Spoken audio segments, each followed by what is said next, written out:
what strategies would you recommend to a tech when they get into a situation where they feel alone or they feel not supported?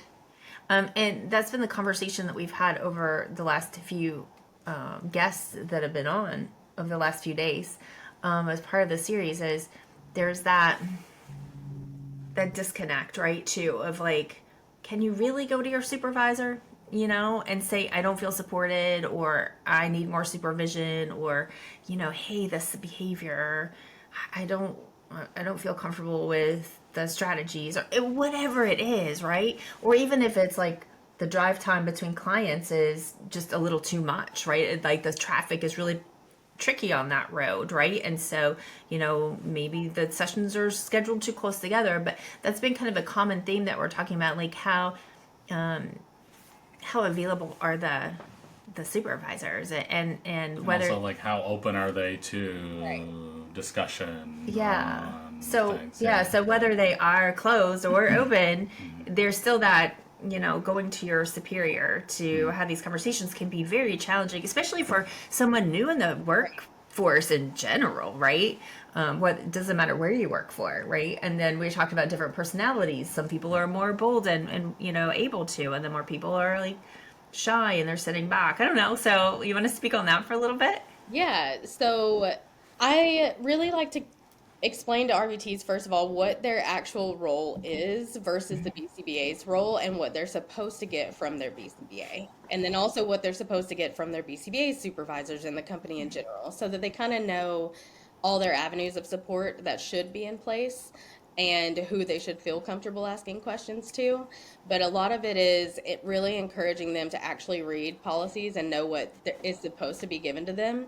I know that's easier said than done because they don't ever usually go through their paperwork, but a lot of times there's some good things in there that the company's supposed to be supporting them on or helping them with, that if they would read through, they could find that. But I think it's getting comfortable asking questions and doing it in a way where you're presenting it with a solution. So I always tell people, like, for example, if you were going to meet with the owner of the company, you don't want to come in and just vent. You're going to come in and say, hey, here's what's going on.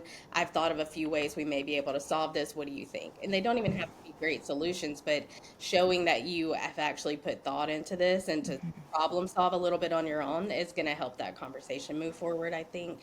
So for me, it's always, you don't want to be known as the complainer, and there may be a ton of things wrong, but you don't want to be the person that's getting ignored if you're constantly asking for help. So trying to build some rapport from the very beginning in that relationship so that you get to a point where you can ask questions.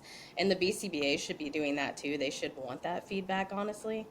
They don't always, but the rapport goes both ways. And I think that the RBTs they're on the grounds, they're on the front lines doing the majority of the work day to day.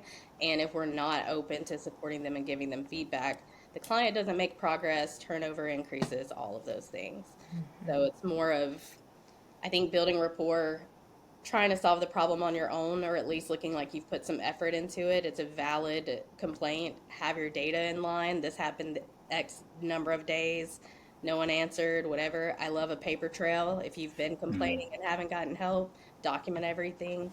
All of that is helpful. Yeah, I think it's also good to know, like, for BTs and even BCBAs, like, if you have this issue, probably others in the company also have that same concern. So it's good to bring up, and it's really important. Coming out of this I Hate My Job series, I kind of look at it a little differently, where I was putting all of the responsibility on the owners, but I think I'm taking a step back now and no, no, no, hold on. There is some responsibility here of the BTs and the BCBAs to say, this is the line in the sand, and I will not cross it.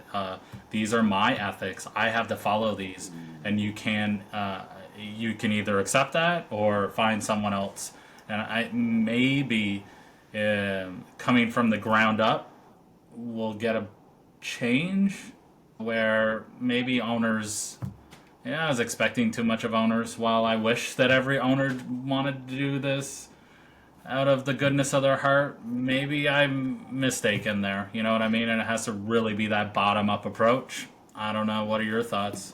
Yeah, I agree. I think it has to be somewhere in the middle because I Yeah. feel like owners a lot of times either put a lot of trust in the people under them to be doing it correctly, or they don't trust them at all and they're just kind of, somewhere in the middle. But I think a lot of RBTs and BCBAs will take answers to these questions that they know they don't feel good about, and they're like, I don't fully understand what they just said to me.